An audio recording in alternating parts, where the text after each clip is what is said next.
स्वागतम। आज आम एक बेश परिचित जियोमेट्रिक आकृति वृत्त बा सर्कल विषय रे गोटे गभीर आलोचना करने को जाऊे। हाँ, देखा तो सरल लगे किंतु भितरे बहुत किछि अछि नुहे। एकदम। आमर आलोचनार मूल आधार हेउछि जेई मेन आउ एडवांस्ड पाई थिबा एक पाठ्यपुस्तकर किछि अंश। सेथिरे वृत्त विषय बहुत गुरुत्वपूर्ण तथ्य सबू अछि। तो आमर लक्ष्य हैला एई सबू तथ्य को टिके माने सहज भावरे कथावार्ता माध्यम रे बुझिबा, पूरा मूलर आरंभ करी जटिल जिनिस पर्यंत। निश्चय। आउ देखंतु वृत्त कोन खाली स्कूल ज्यामितिर अछि ना, एहार कॉन्सेप्ट तो गणितर केते जगारे फिजिक्स इंजीनियरिंग एमिते कि आम चारिपाख प्रकृति रे भी देखिबा को मिले। तेणु एहार मूल दुआटा भल भावरे बुझिबा बहुत जरूरी। हो तेबे चलंतु आरंभ करिबा एई यात्रा। आज्ञा।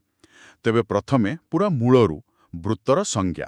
एटा हैला गोटे समतलरे गोटे फिक्स्ड पॉइंट माने केंद्र। हाँ, केंद्र। ताठारु सबुबेले समान दूरतारे जाहाकु आमे व्यासार्ध कहू। व्यासार्ध ठीक। सेई समान दूरतारे रही चालुथुबा गोटे बिंदुर जो बाट बा पथ सेटा ही वृत्त। एग्जैक्टली। एई ज्यामितिक कथाटाकू आमे बे आलजेब्रा बा बीजगणितरे एक समीकरण आकाररे लेखि परिबा। आ सबुटु बेसी जो साधारण रूप बा जनरल फॉर्म व्यवहार हुए सेटा हैला x² + y² + 2gx + 2fy + c = 0। एई समीकरण देखिले आमे सीधा कहि परिबा केंद्र हैला -g - f आ व्यासार्ध। हाँ, व्यासार्धटा हैला √g² + f² - c।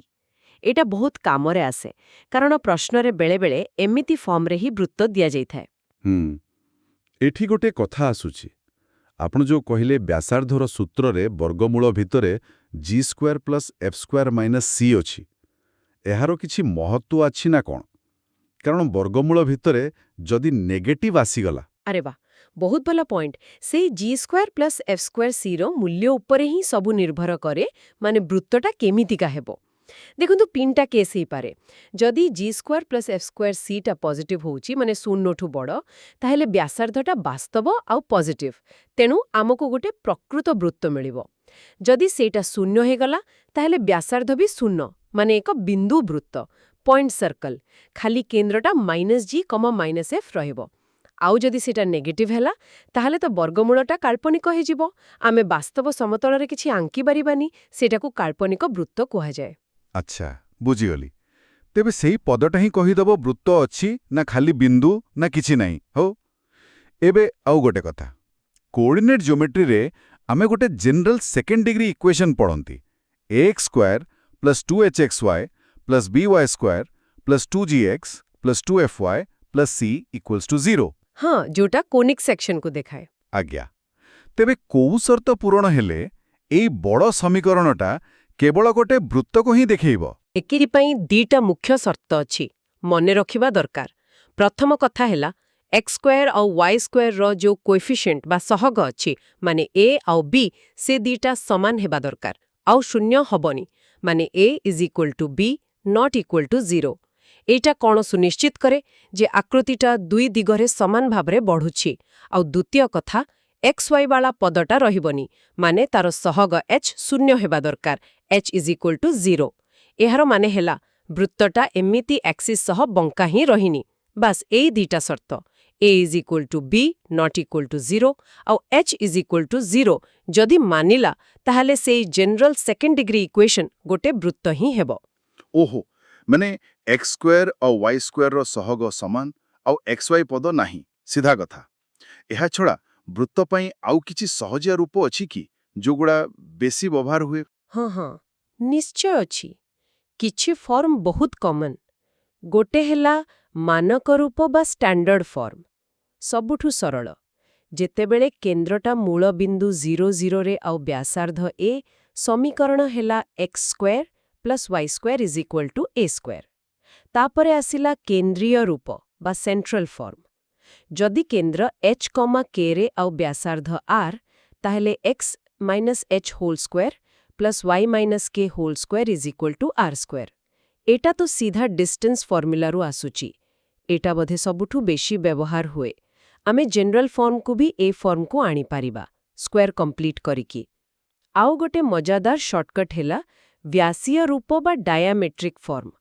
ଯଦି ଖାଲି ବ୍ୟାସର ଦିପଟ ମୁଣ୍ଡର କୋଅର୍ଡିନେଟ୍ ଦେଇଦେଇଛି, ମାନେ x1 y1 ଆଉ x2 y2, ତାହେଲେ ସମୀକରଣ ହେଲା x(x11) x(x2) plus y(y1) y(y2) = 0। ବଢ଼ିଆ ଜିନିଷ। ବହୁତ ପ୍ରଶ୍ନ ସହଜ ହେଇଯାଏ।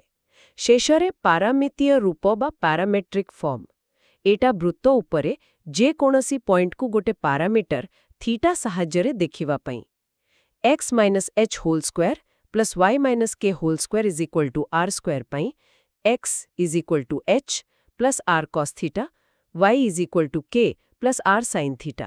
ଥୀଟାର ମୂଲ୍ୟ 0ରୁ 2π ଭିତରେ। ଜେନେରାଲ ଫର୍ମ ପାଇଁ ହେବ x -g plus r cos theta, y -f plus r sin ଥୀଟା। ବାଃ, କେତେ ପ୍ରକାରର ଋତ। ହଉ, ଆଉ ଗୋଟେ କଥା, ଯଦି 3ଟା ପଏଣ୍ଟ ଦେଇଥାଏ ଆଉ ସେଗୁଡ଼ା ଗୋଟେ ଲାଇନରେ ନାହାନ୍ତି, ହଁ, ନନ୍ କଲିନିୟର ପଏଣ୍ଟସ୍। ଆଜ୍ଞା, ତାହେଲେ ସେଇ 3 ପଏଣ୍ଟ ଦେଇ ଗୋଟେ ହିଁ ବୃତ୍ତ ଯିବ ବୋଲି ଆମେ ଜାଣୁ। ତାର ସମୀକରଣ କେମିତି ବାହାର କରାଯିବ? ହଁ, 3ଟା ନନ୍ କଲିନିୟର ପଏଣ୍ଟସ୍ ଗୋଟେ ୟୁନିକ୍ ବା ଅଦ୍ୱିତୀୟ ବୃତ୍ତ ତିଆରି କରନ୍ତି।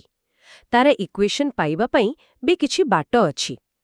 ଗୋଟେ ତ ସିଧା ଉପାୟ ହେଲା general equation x² plus y² plus 2gx plus 2fy plus c = 0 ନେଇଯିବା। ତାପରେ ସେଇ 3ଟା ପଏଣ୍ଟକୁ ଗୋଟେ ପରେ ଗୋଟେ ପକାଇଦେଲେ gfcରେ 3ଟା ଲିନିୟର ଇକ୍ୱେସନ୍ ମିଳିଯିବ। ସେଗୁଡ଼ାକୁ ସଲ୍ଭ କଲେ gfc ମିଳିଯିବ। ହଁ, ସେଇଟା ତ ଗୋଟେ ଉପାୟ। ଟିକେ ଲମ୍ବା ହେଇପାରେ। ହଁ, ଟିକେ ଲମ୍ବା। ଆଉ ଗୋଟେ ପଦ୍ଧତି ହେଲା ଡିଟର୍ମିନାଣ୍ଟ ବ୍ୟବହାର କରିବା। ସେମିତି ଫ୍ୟାମିଲି ଅଫ୍ ସର୍କଲ୍ସ ବା ବୃତ୍ତ ପରିବାରର ଧାରଣା ବି କାମ ଦିଏ। ଯେମିତି 2ଟା ପଏଣ୍ଟ ଦେଇ ଯାଉଥିବା ଲାଇନ୍ l = 0 ଆଉ ସେଇ 2 ପଏଣ୍ଟକୁ ଡାୟାମିଟରର ମୁଣ୍ଡ ଭାବି ଗୋଟେ ବୃତ୍ତ s = 0 ନେଇଗଲେ, ତାହେଲେ ତୃତୀୟ ପଏଣ୍ଟ ଦେଇ ଯାଉଥିବା ବୃତ୍ତଟା s ପ୍ଲସ୍ ଲ୍ୟାମ୍ଡା l = 0 ଫର୍ମରେ ଥିବ। ସେଠୁ ଲ୍ୟାମ୍ଡା ବାହାର କରିଦେଲେ ହେଲା। ଆଚ୍ଛା, ହଁ, ଗୋଟେ ଟିପ୍ସରେ ବି ଥିଲା ଯେ କିଛି ଜଟିଳ ସମସ୍ୟାରେ ବେଳେବେଳେ ଟ୍ରିଗୋନୋମେଟ୍ରି ବା ପାରାମେଟ୍ରିକ୍ ଫର୍ମ ବି କାମ ଦେଇପାରେ। ହଉ, ଏବେ କିଛି ସ୍ପେଶାଲ କେସ୍ ଦେଖିବା, ଯେମିତିକି ବୃତ୍ତ ଯଦି ଆକ୍ସିସ୍ ଗୁଡ଼ାକୁ ଛୁଇଁଛି। ଠିକ୍। ଦେଖନ୍ତୁ, ଯଦି ଗୋଟେ ବୃତ୍ତ x ଆକ୍ସିସ୍କୁ ଟଚ୍ କରୁଛି, ତାର ମାନେ କ'ଣ? କେନ୍ଦ୍ରରୁ x ଆକ୍ସିସ୍ର ଦୂରତା, ଯାହାକି କେନ୍ଦ୍ରର y କୋଅର୍ଡିନେଟ୍ର ମଡୁଲସ୍ k, ହଁ, ସେଇଟା ବ୍ୟାସାର୍ଦ୍ଧ r ସାଙ୍ଗରେ ସମାନ ହେବ, ମାନେ k² = r²। ସେମିତି y ଆକ୍ସିସ୍କୁ ଟଚ୍ କଲେ h = r ବା h² = r²।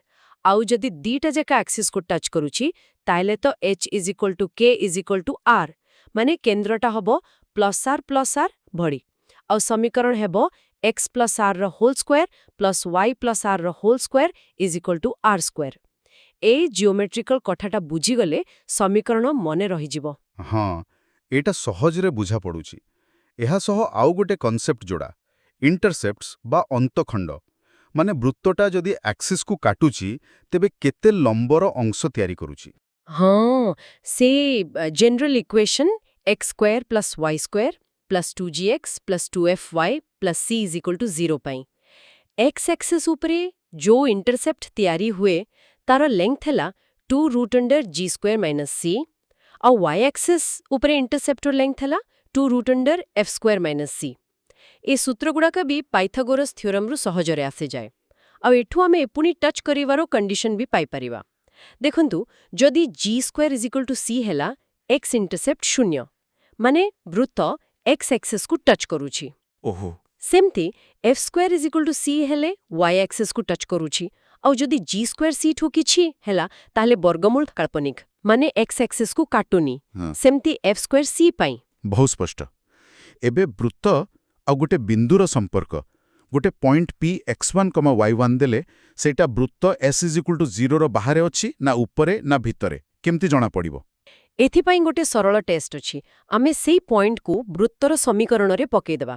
ମାନେ s1 = x12 plus y12 plus 2gx1 plus 2fy1 plus c ର ଭ୍ୟାଲ୍ୟୁ ବାହାର କରିବା।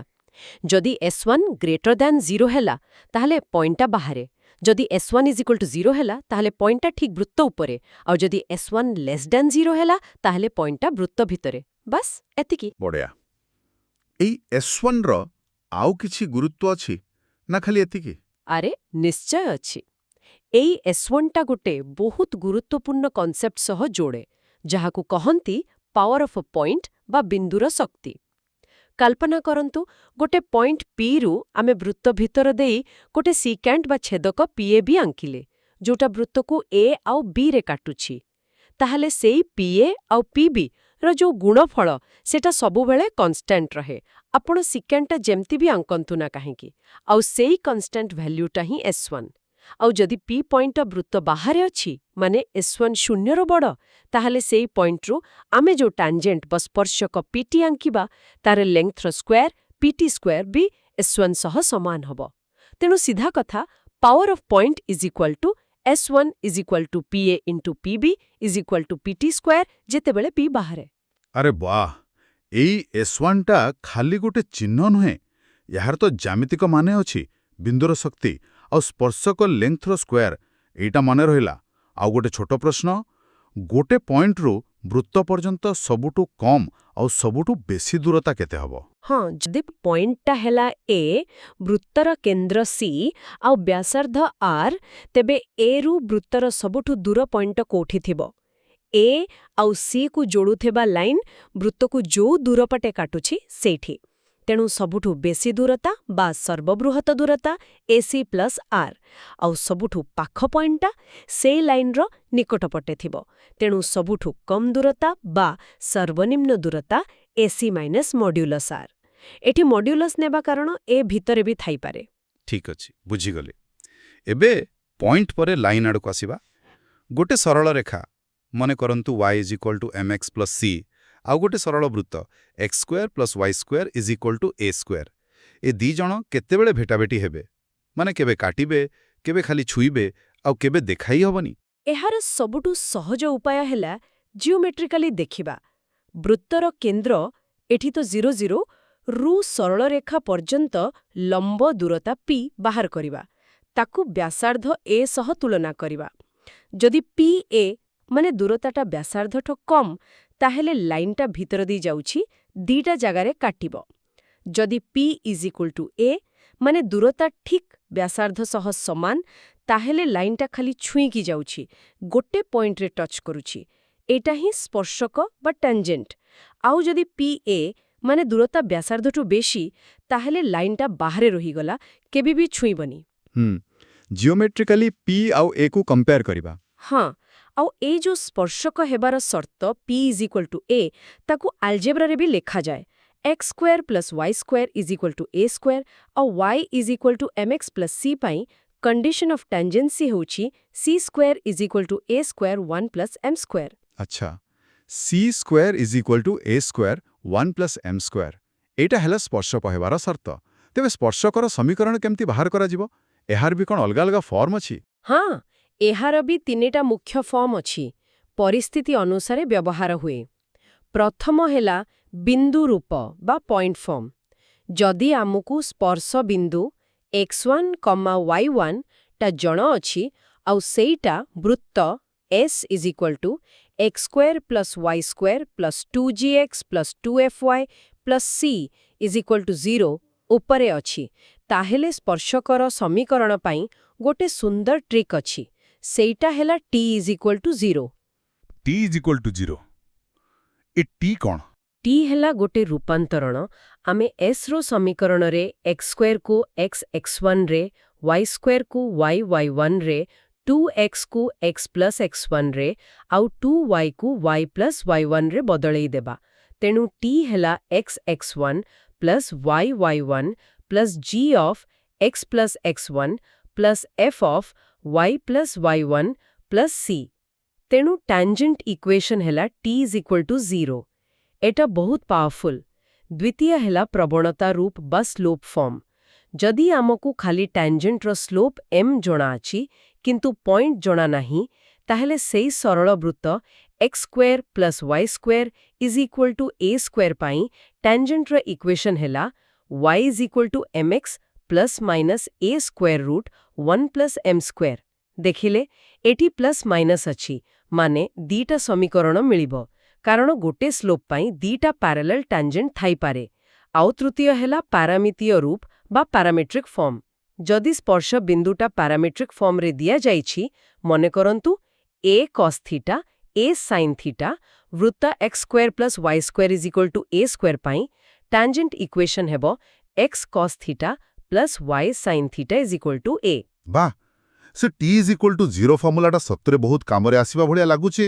ଆଚ୍ଛା, ଆମେ ଆଗରୁ ଦେଖିଲେ ବାହାର ପଏଣ୍ଟ x1 y1 ରୁ ଟାଣିଲେ ଟାଞ୍ଜେଣ୍ଟର ଲେନ୍ଥ ହେଲା √s1। ଗୋଟେ ବାହାର ପଏଣ୍ଟରୁ ତ ଦିଟା ଟାଞ୍ଜେଣ୍ଟ ଅଣାଯାଇପାରେ। ହଁ, ଦିଟା। ସେଇ ଦିଟା ଟାଞ୍ଜେଣ୍ଟକୁ ଏକାଠି ଗୋଟେ ଇକ୍ୱେସନରେ କେମିତି ଲେଖାଯିବ, ମାନେ ପେୟାର ଅଫ୍ ଟାଞ୍ଜେଣ୍ଟସର ଇକ୍ୱେସନ୍? ତା ପାଇଁ ବି ଗୋଟେ ମାନକ ସୂତ୍ର ଅଛି, ସେଇଟା ହେଲା s1 = t²। s(s1) = t²। ଏଠି s(s1) ର ମାନେ କ'ଣ, ସେଇ ଆଗ ଭଳିଆ? ଏକଦମ ସେଇଆ। s ହେଲା ବୃତ୍ତାର ସମୀକରଣ, ଯେମିତି x² + y² = a²। s1 ହେଲା ସେଇ ବାହାର ପଏଣ୍ଟ x1, y1 କୁ s ରେ ପକେଇଲେ ଯାହା ମିଳିବ, ମାନେ x12 + y12 - a²। ଆଉ t ହେଲା ସେଇ x1, y1 ପଏଣ୍ଟ ପାଇଁ ଆମେ ଯୋଉ t ରୂପ ବାହାର କରିଥିଲେ, ମାନେ x(x1 + y(y1) - a²। ତେଣୁ s(s1) = t² ଗୋଟେ ଦ୍ୱିଘାତ ସମୀକରଣ ଦେବ, ଯାହା ସେଇ ଦିଟା ଟାଞ୍ଜେଣ୍ଟ ଲାଇନକୁ ଏକାଠି ଦେଖେଇବ। ବାଃ, s(s1) = t², ମନେ ରଖିବାକୁ ପଡ଼ିବ। ଏହା ସହ ଆଉ ଗୋଟେ ଶବ୍ଦ ବି ଶୁଣିବାକୁ ମିଳେ, ନିର୍ଦ୍ଦେଶକ ବୃତ୍ତ ବା ଡିରେକ୍ଟର ସର୍କଲ। ସେଇଟା କ'ଣ ଜିନିଷ?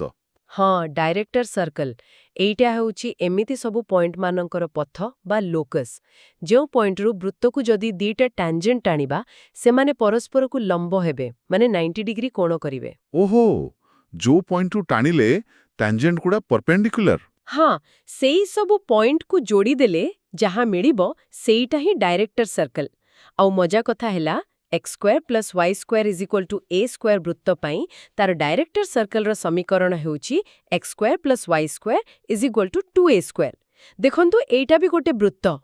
କେନ୍ଦ୍ର ସେଇ 0, 0ରେ, କିନ୍ତୁ ବ୍ୟାସାର୍ଦ୍ଧଟା ମୂଳ ବୃତ୍ତରୁ √2 ଗୁଣ ହେଇଗଲା, a√2। ଆଚ୍ଛା, ତେବେ 90 ଡିଗ୍ରୀ ଟାଞ୍ଜେଣ୍ଟ ପାଇଁ ବି ଗୋଟେ ସ୍ପେଶାଲ ବୃତ୍ତ ଅଛି।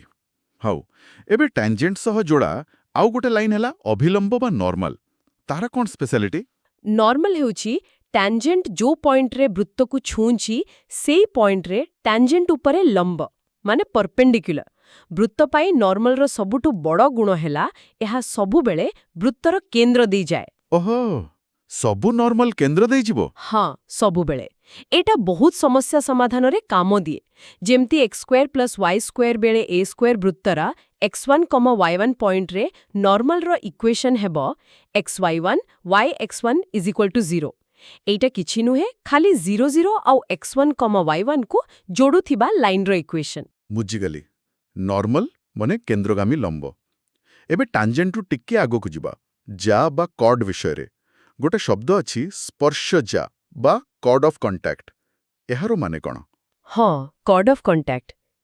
କଳ୍ପନା କରନ୍ତୁ ଗୋଟେ ପଏଣ୍ଟ P x1, y1 ବୃତ୍ତ ବାହାରେ ଅଛି। ସେଠୁ ଆମେ ଦିଟା ଟାଞ୍ଜେଣ୍ଟ ଟାଣିଲେ, PQ ଆଉ PR। ହଁ, ଏଇ ଦିଟା ଟାଞ୍ଜେଣ୍ଟ ବୃତ୍ତକୁ ଯୋଉ ଦିଟା ପଏଣ୍ଟ Q ଆଉ R ରେ ଟଚ୍ କରୁଛନ୍ତି, ସେ Q ଆଉ R କୁ ଯୋଡ଼ିଦେଲେ ଯୋଉ ଲାଇନ୍ ସେଗମେଣ୍ଟ QR ମିଳିଲା, ସେଇଟା କର୍ଡ ଅଫ୍ କଣ୍ଟାକ୍ଟ। ଏକଦମ ସେଇ QR ହିଁ P pointer curd of contact. ଆଉ ଆଶ୍ଚର୍ଯ୍ୟ କଥା କ'ଣ ଜାଣନ୍ତି, ଏଇ କର୍ଡ ଅଫ୍ କଣ୍ଟାକ୍ଟ QRର ସମୀକରଣ ବି ସେଇ t = 0। ଆରେ ପୁଣି t = 0? ଏଇଟା ତ ଭାରି ମଜାଦାର। ଗୋଟେ ଫର୍ମୁଲା t = 0, ଯେତେବେଳେ ପଏଣ୍ଟ x1, y1 ବୃତ୍ତ ଉପରେ, ସେତେବେଳେ ସେଇଟା ଟାଞ୍ଜେଣ୍ଟ, ଯେତେବେଳେ ପଏଣ୍ଟ ବାହାରେ, ସେତେବେଳେ ସେଇଟା କର୍ଡ ଅଫ୍ କଣ୍ଟାକ୍ଟ। ବହୁତ ସୁବିଧା। ହଉ, ଏବେ ଆଉ ଗୋଟେ ସିଚୁଏସନ୍। ଯଦି ଆମକୁ ଗୋଟେ କର୍ଡ ବା ଜ୍ୟାର ମଝି ପଏଣ୍ଟଟା ଜଣାଅଛି, ମାନେ ମିଡ୍ ପଏଣ୍ଟ x1, y1, ତାହେଲେ ସେ ପୁରା କର୍ଡର ଇକ୍ୱେସନ୍ କ'ଣ ହେବ? ଏଥିପାଇଁ ବି ଗୋଟେ ସୁନ୍ଦର ସୂତ୍ର ଅଛି। ସେଇଟା ହେଲା t = s1। t = s1 ବାମ ପଟେ ସେଇ t ରୂପ, ମାନେ xx1 + yy1 + g × x + x1 + f × y + y1 + c। ଆଉ ଡାହାଣ ପଟେ s1, ମାନେ x12 + y12 + 2gx1 + 2fy1 plus C T equal to S1 ଏଇଟା ହେଲା ସେହି କର୍ଡର ଇକ୍ୱେସନ୍ ଯାହାର ମିଡ୍ ପଏଣ୍ଟ x1 y1 ଏଠି ଗୋଟେ କଥା ମନେ ରଖିବା ଭଲ ଗୋଟେ ନିର୍ଦ୍ଦିଷ୍ଟ ପଏଣ୍ଟ ଦେଇ ଯାଉଥିବା ସବୁ କର୍ଡ ଭିତରୁ ସବୁଠୁ ଛୋଟ କର୍ଡଟା ସର୍ଟେଷ୍ଟ କର୍ଡ କୋଉଟା ସେଇଟା ଯାହାର ମିଡ୍ ପଏଣ୍ଟ ହିଁ ସେଇ ନିର୍ଦ୍ଦିଷ୍ଟ ପଏଣ୍ଟ ତେଣୁ ଟି ଇକ୍ୱାଲ୍ ଟୁ S1 ସୂତ୍ରଟା ସେମିତି କେସ୍ରେ ବହୁତ କାମ ଦିଏ বা t equal to 0, t equal to s1, ss1 equal to t square. A t ଆଉ s1 ର କାମ ତ ବହୁତ। ଏବେ ଯଦି ଦିଟା ବୃତ୍ତ ପରସ୍ପରକୁ କାଟୁଛନ୍ତି ସେମାନଙ୍କର ଗୋଟେ କମନ୍ କର୍ଡ ବା ସାଧାରଣ ଜିଆ ଥିବ ତାର ଇକ୍ୱେସନ୍ କେମିତି ମିଳିବ?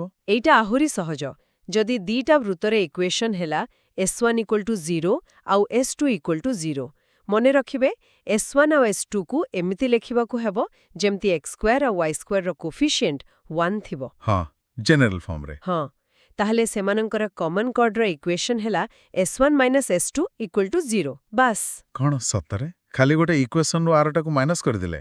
ହଁ ଦେଖନ୍ତୁ ଯେତେବେଳେ ଆମେ S1 ରୁ S2କୁ ମାଇନସ୍ କରିବା x² ଆଉ y² ବାଲା ଟର୍ମ ତ କଟିଯିବ ବାକି କ'ଣ ରହିବ ଖାଲି x, y ଆଉ କନଷ୍ଟାଣ୍ଟ ଥିବା ଗୋଟେ ଲିନିୟର ଇକ୍ୱେସନ୍ ସେଟା ତ ଗୋଟେ ଷ୍ଟ୍ରେଟ୍ ଲାଇନ୍ ସେଟା ହିଁ କମନ୍ କର୍ଡ ଏହାର ଲେନ୍ଥ ବି ବାହାର କରାଯାଇପାରେ ପାଇଥାଗୋରାସ୍ ଥିଓରମ୍ ବ୍ୟବହାର କରି S1, S2 is equal to 0. ଏଇଟା ବି ସହଜ ମନେ ହେଲା। ହଉ ଏବେ ଆମେ ଟିକେ ଆହୁରି ଆଗକୁ ଯିବା। ପୋଲ୍ ଆଉ ପୋଲାର ବୋଲି କିଛି କନସେପ୍ଟ ଅଛି ବୋଧେ ଏଗୁଡ଼ା କ'ଣ? ହଁ ଏଗୁଡ଼ା ଟିକେ ଆଡଭାନ୍ସଡ୍ ସଂକ୍ଷେପରେ କହିଲେ ପ୍ରତ୍ୟେକ point P of x1, y1 ପାଇଁ ସେ ବୃତ୍ତ ଭିତରେ ଥାଉ କି ବାହାରେ ବୃତ୍ତ ସହ ସମ୍ବନ୍ଧିତ ଗୋଟେ ଷ୍ଟ୍ରେଟ୍ ଲାଇନ୍ ଥାଏ ଯାହାକୁ Pର ପୋଲାର କୁହାଯାଏ ଆଉ ଆପଣ ବିଶ୍ୱାସ କରିବେନି p of x1, y1 ର ପୋଲାରର ଇକ୍ୱେସନ୍ ବି ସେହି t is equal to 0। ଆରେ ପୁଣି t is equal to 0 ଏ କେମିତି ହଁ ଏ t is equal to ଫର୍ମୁଲାଟା ଦେଖନ୍ତୁ କେତେ ରୂପରେ ଆସୁଛି ଦେଖନ୍ତୁ ପଏଣ୍ଟର ପୋଜିସନ୍ ବଦଳିଲେ t is equal to 0ର ଜ୍ୟାମିତିକ ଅର୍ଥ ବଦଳି ଯାଉଛି ପୋଲ୍ ପୋଲାର ସହ ଆଉ କିଛି ଜିନିଷ ବି ଯୋଡ଼ା ଯେମିତି କଞ୍ଜୁଗେଟ୍ ପଏଣ୍ଟସ୍ କଞ୍ଜୁଗେଟ୍ ଲାଇନ୍ସ ସେସବୁ ଆହୁରି ଗଭୀର କଥା ତେଇ 0ର ମହିମା ଅପାର ହଉ ଏବେ ଆଉ ଗୋଟେ ଶବ୍ଦ ମୌଳିକ ଅକ୍ଷ ବା ରାଡିକାଲ ଆକ୍ସିସ୍ ଏଇଟା ଦିଟା ବୃତ୍ତ ସହ ଯୋଡ଼ା କି ଠିକ୍ ଦିଟା ବୃତ୍ତ S1 is equal to 0 ଆଉ S2 is equal to 0 ପାଇଁ ରାଡିକାଲ ଆକ୍ସିସ୍ ହେଉଛି ସେମିତି ସବୁ ପଏଣ୍ଟସ୍ମାନଙ୍କର ପଥ ବା ଲୋକସ୍ ଯେଉଁ ପଏଣ୍ଟରୁ ଦିଟା ଯାକ ବୃତ୍ତକୁ ଟାଣିଲେ ଟ୍ୟାଞ୍ଜେଣ୍ଟର ଲେନ୍ଥ ସମାନ ହେବ ଓହୋ ଯୋଉ ପଏଣ୍ଟରୁ ଦିଟା ବୃତ୍ତକୁ ଟ୍ୟାଞ୍ଜେଣ୍ଟ ଲେନ୍ଥ ସମାନ ହଁ ମନେ କରନ୍ତୁ P ଗୋଟେ ପଏଣ୍ଟ ସେଠୁ S1କୁ ଟ୍ୟାଞ୍ଜେଣ୍ଟ ଲେନ୍ଥ PT1 ଆଉ S2କୁ PT2 ଯଦି PT1 is equal to PT2 ତାହେଲେ Pଟା ରାଡିକାଲ ଆକ୍ସିସ୍ ଉପରେ ଅଛି ଆମେ ଜାଣୁ PT1 square is equal to S1 of P ଆଉ PT2 square is equal to S2 of P ତେବେ PT1 is equal to PT2 ମାନେ S1 of P is equal to S2 of P ବା S1 of P S2 of P is equal to 0 ତେଣୁ ରାଡିକାଲ ଆକ୍ସିସ୍ର equation ହେଲା S1 - S2 is equal to 0 ଆରେ ଏଇଟା ତ common କର୍ଡର equation ସାଙ୍ଗରେ ପୁରା ସମାନ ହଁ ସମାନ କିନ୍ତୁ ରାଡିକାଲ ଆକ୍ସିସ୍ ସବୁବେଳେ ଥାଏ ଯଦିଓ ବୃତ୍ତ ଦିଟା କାଟୁ ନଥାନ୍ତି ବା ଛୁଁ ନଥାନ୍ତି ଯେତେବେଳେ କାଟନ୍ତି ସେତେବେଳେ କମନ୍ କର୍ଡଟା ହିଁ ରାଡିକାଲ ଆକ୍ସିସ୍ ହେଇଯାଏ ଆଉ ରାଡିକାଲ ଆକ୍ସିସ୍ ସବୁବେଳେ ଗୋଟେ ଷ୍ଟ୍ରେଟ୍ ଲାଇନ୍ ଆଉ ଏଇଟା ଦିଟା ବୃତ୍ତର କେନ୍ଦ୍ରକୁ ଯୋଡୁଥିବା ଲାଇନ୍ ଉପରେ ଲମ୍ବ ହୁଏ ବହୁତ ଗୁରୁତ୍ୱପୂର୍ଣ୍ଣ କଥା ତାମାନେ S1 S2 equal to 0ର ଦିଟା ମାନେ ଯଦି ବୃତ୍ତ କାଟୁଛନ୍ତି ତେବେ କମନ୍ କର୍ଡ ସବୁ ସ୍ଥିତିରେ ଏହା ରାଡିକାଲ ଆକ୍ସିସ୍ ହଉ ଯଦି ତିନିଟା ବୃତ୍ତ ଥାଏ ଯଦି ତିନିଟା ବୃତ୍ତ ଅଛି S1 S2 S3 ତାହେଲେ ଆମେ ତିନିଟା ଯୋଡ଼ା ପାଇବା S1 S2